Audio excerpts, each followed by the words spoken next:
Abdullah ibn Shakhir, may Allah be pleased with him, said that I went to a room when the Prophet was praying ﷺ, and I heard to his chest a noise similar to the noise when you have a pot on fire and it's boiling. So he's crying, sallallahu alaihi wasallam.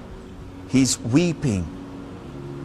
Why would he do such a thing? Because when you remember Allah Azza wa Jal, when you remember the greatness of Allah subhanahu wa ta'ala, when you remember that Allah has created all this universe which does not mean anything at the greatness of Allah Azza wa Jal, and it is nothing compared to the greatness of Allah subhanahu wa ta'ala, and I as an individual, I am nothing at all compared to this huge universe, let alone compared to the greatest of Allah Azza wa Jal. When you pray in the middle of the night and you recollect, or that is recall your sins, your shortcomings, the things you've done to others, the things that you have done towards to Allah the Almighty, and you feel how small and humiliated you are standing in front of Allah Azza wa Jal, praying and asking for forgiveness, you cannot help but to cry.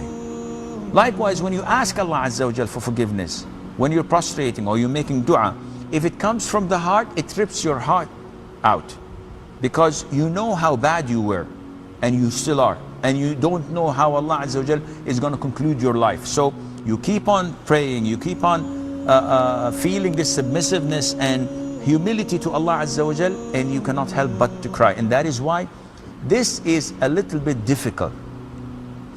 Why? Because you may try it for a year or two and nothing happens.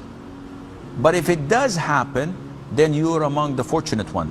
That is why you're encouraged to try and make it happen by faking it for few years, trying to convince yourself that you're crying out of the fear of Allah Azza wa Jal, and then Allah may bless you by making it and transforming it into sincere fear of Allah and crying. So what's the benefit if I cry and a tear falls from my eye? The Prophet said alayhi salatu wasalam, that there are two eyes would not see hell, meaning if my eyes will not see hell, then I would not be admitted to hell altogether, which means that definitely I'll be in paradise.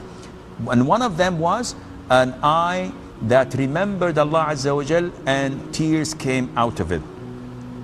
So fearing Allah Azza wa Jal and crying out of this fear is a carte blanche that you will not enter hell and you will go to paradise with the grace of Allah Azza wa Jal. So yes, if you can force yourself, if you can fake it and pretend that you are doing this out of the fear of Allah, it would gradually turn into real and genuine fear of Allah Azza wa Jal.